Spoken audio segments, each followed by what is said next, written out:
I remember the day I met my imaginary friend.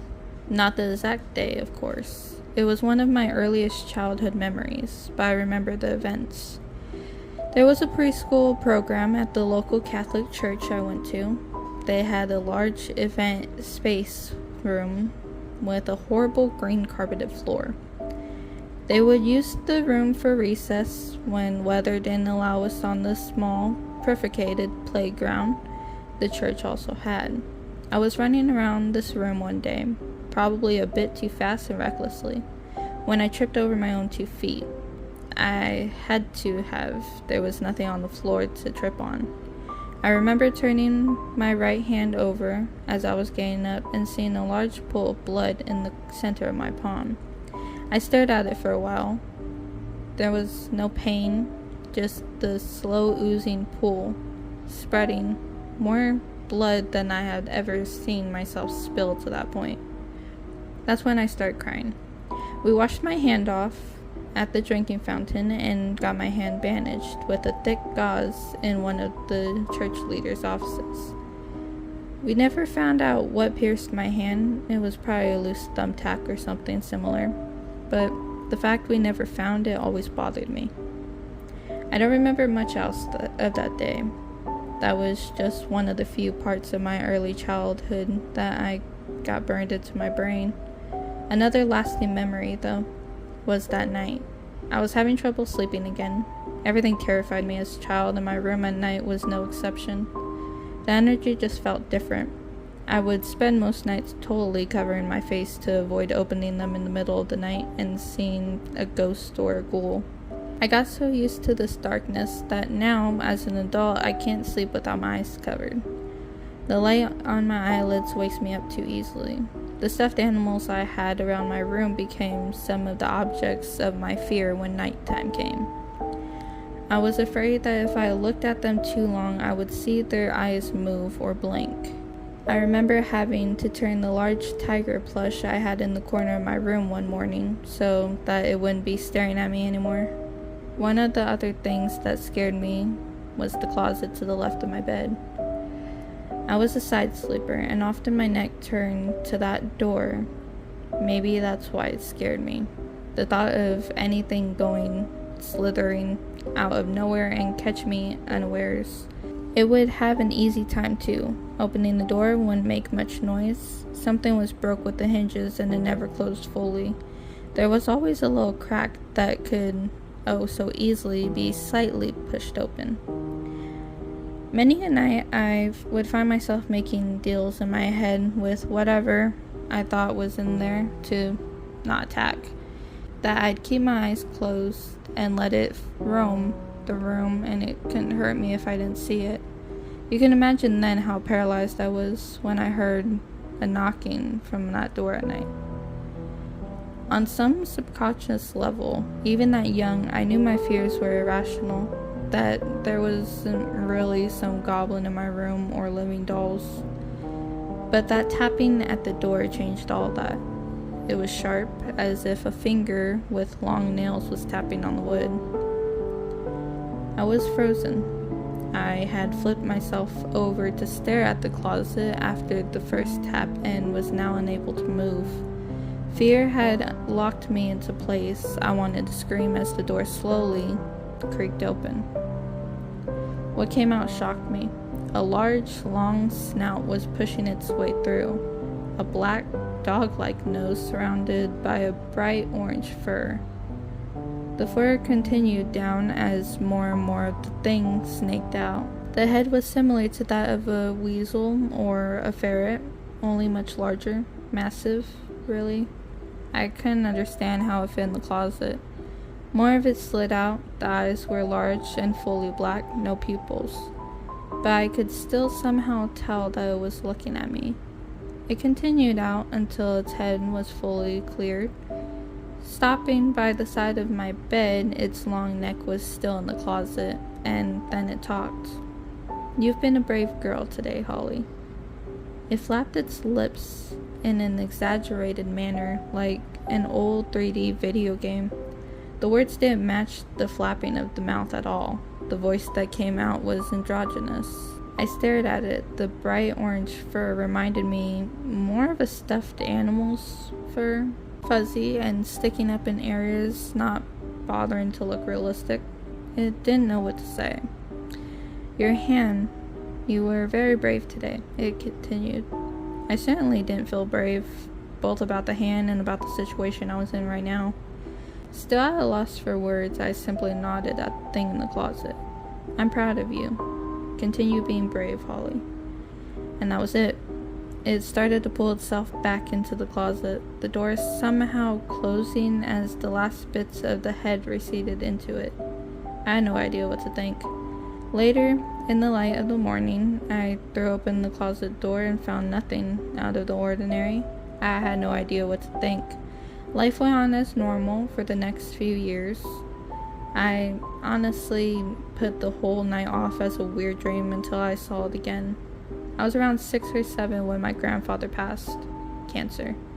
It was my first experience with death, the first time someone I knew had passed, the first time I was hit with the fact that someone I knew, someone I loved, could just one day stop being in my life.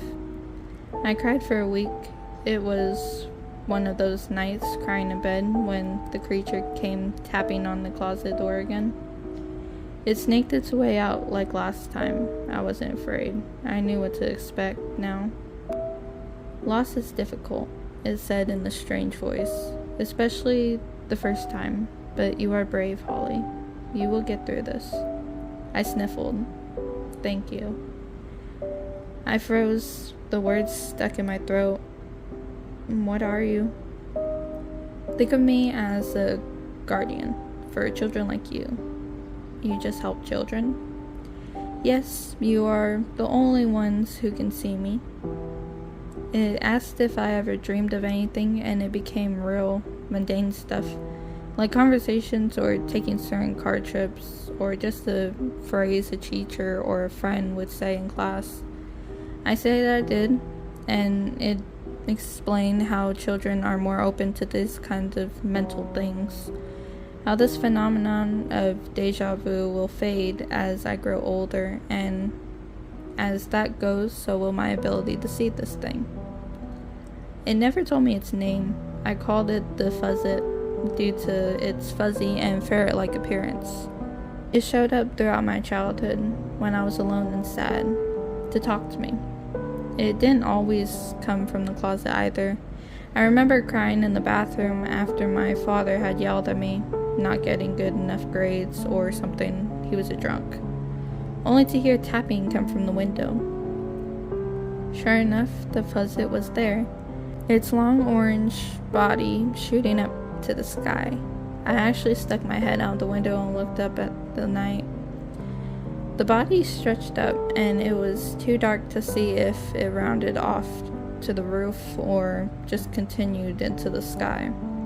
You've grown into a brave girl, Holly, it said, its words silky smooth. You might be brave enough to take the trip. Trip?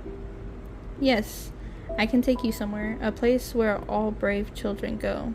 A place far from the sadness and the worries of here. At this, the Fuzzit began to lazily open its mouth, giving me a view of the inside for the first time. It wasn't dissimilar to outside, the same fuzzy fur it had on its exterior all around the interior. At the back, just where the throat turned to the sky, was a hint of a light. It slowly closed its mouth. The path required courage.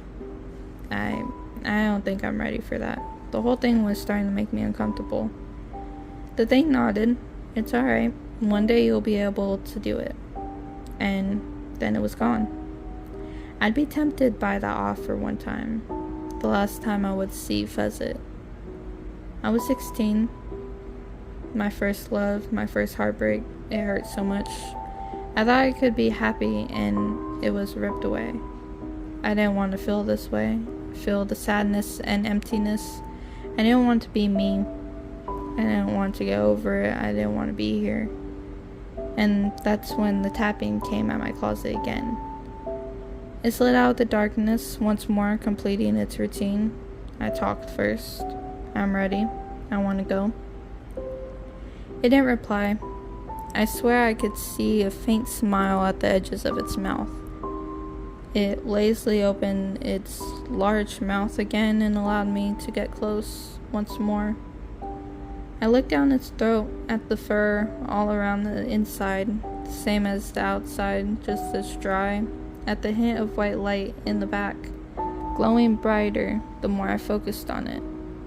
There was hope there. I just had to be brave enough to start crawling.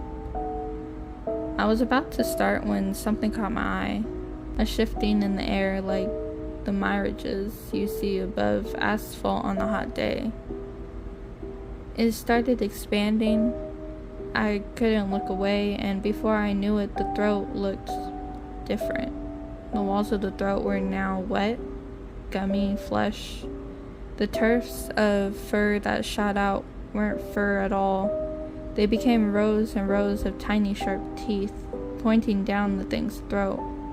The light at the end was gone, replaced by a pure, impenetrable darkness. I gasped and backed away, quickly. The outside of the creature had changed too. An elongated humanoid face, snake-like in appearance, stared back at me. The eyes stayed the same, the cold, empty blackness. The mirage effect came back. Bits of old Fuzzik came back, and parts of the new one stayed. A sharp pain stabbed my hand. It was like my brain couldn't pick up what showed me. It closed its mouth and smiled at me. Too old now, it hissed, in that same voice. A shame you weren't ready sooner. Goodbye, Holly. It backed into my closet, and the door shut once again. For the first time, I was grabbing my head. The headache started to fade. I sat there for a while, terrified and confused. I never saw the Fuzzit again. I never felt at ease for the rest of my time in that house. I've tried to get over it, to move past it all. I really have. I still have fear of snakes to this day. I've tied bells to the door of the closet in every bedroom I've slept in since. I think it's done with me, though. I don't think it would take me by force. It wants willing sacrifices. I can't be too sure, though. I've started a family and moved away from my home state, far from that house, and it's been good. I had almost forgotten about the Fuzzit. For once in my life, I had almost moved past it, but then I saw it. When I cleaned my little boy's room, it was a picture he had drawn. Him in the bed, with the large orange fuzzy thing sliding out from under his bed, and talking to him.